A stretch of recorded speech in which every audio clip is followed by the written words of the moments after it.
We're exploring the work of Douglas Thomas and his book, The Deep Psychology of BDSM and Kink. Thomas is the kind of thinker who looks at a dungeon and sees not a den of iniquity, but a terribly furnished, yet highly effective, psychotherapy office. His central, gloriously politically incorrect argument is that the kink community aren't perverts. They're just the only people who've read the manual on the human psyche and decided to actually use all the features, even the scary ones. So put away your participation trophies and let's dive in. The well-adjusted person is a myth and a bore. Let's start with a foundational truth. The notion of the well-adjusted individual is a charming fiction sold to us to make society function smoothly. It's the psychological equivalent of beige wallpaper. Inoffensive, bland, and designed to cover up any interesting cracks. The reality? We are all a messy, conflicted bundle of impulses. We have an inner CEO who wants total control, and an inner hippie who just wants to run barefoot and surrender to the universe. We have an inner saint and an inner pirate who really wants to plunder something. Civilization's main job is to get us to repress the pirate, to lock him in the basement of our unconscious, what Jung called the shadow, and pretend he's not down there, sharpening his cutlass and singing sea shanties. The wittily uncomfortable truth is that the person in a leather harness and cuffs isn't the one with the problem. They're the one who's finally admitted, you know what? The pirate is getting noisy. I'm not going to let him take over the ship, but I'm going to take him to a controlled environment on a Saturday night, let him swing a rope around for a few hours, and then put him back in the basement, tired and happy. They have acknowledged the civil war within and have decided to manage it with stunning efficiency and better props.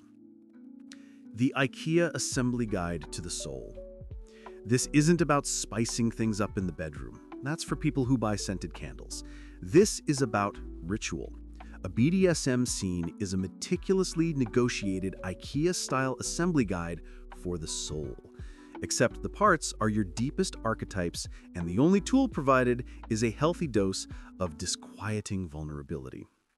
Let's meet the players. 1. The dominant, the service top with a god complex.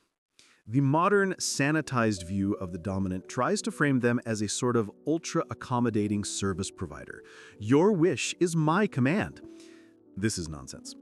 The true dominant consciously and willingly picks up the scepter of the tyrant, the god, and the sculptor.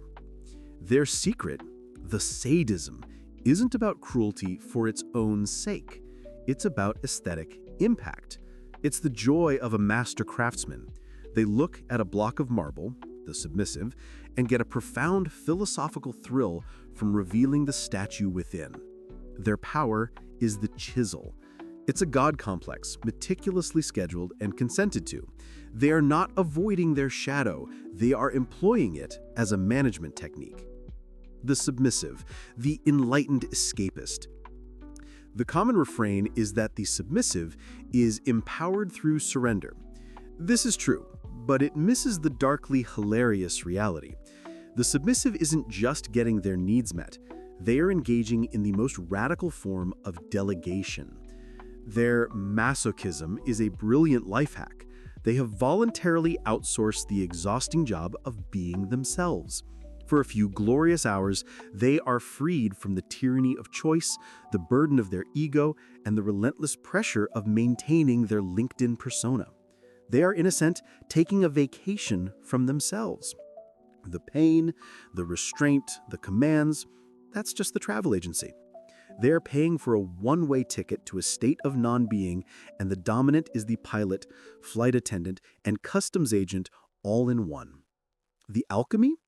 They perform a sacred transaction. The dominant provides the terrifying gift of absolute responsibility. The submissive provides the glorious gift of absolute irresponsibility. They meet in a shared altered state, a psychological flow state that looks suspiciously like one person having a spiritual epiphany while tied to a St. Andrew's cross. The spirituality of a good, clean mess. This is where we really abandon comfortable morality. 1. It's a container for truth, not a safe space. The dungeon is not a safe space, let's be clear. A safe space implies nothing bad can happen.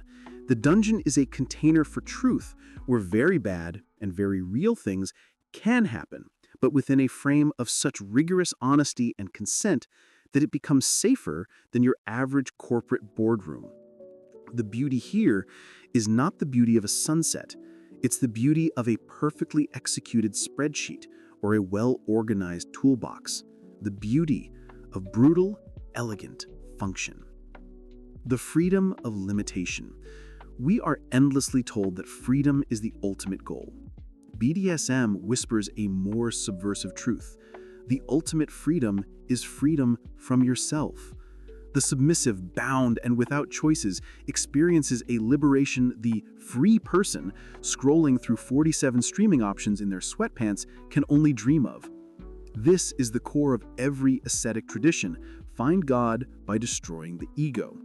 The kink community just figured out you can do it with nicer furniture and a better soundtrack. The redefinition of harm. Here's the most sarcasm-inducing part for the uninitiated. A scene that leaves marks is not harm in this philosophy.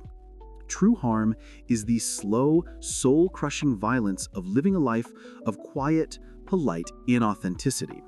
A bruise fades. The psychological scar tissue from spending 40 years in a job you hate, pretending to be someone you're not, is a permanent disability. The dungeon is just the gym where you go to tear those particular muscles so they can grow back stronger. The conclusion, or who's really wearing the leash? So what's the final wry takeaway? The kink community, in its highest form, isn't a gathering of deviants. It's a support group for people who are terminally honest with themselves. They are the practical philosophers, the street-level shamans who have kept the old, messy rituals of self-confrontation alive. They hold up a funhouse mirror to the rest of us and ask a deeply inconvenient question. Who is truly more free?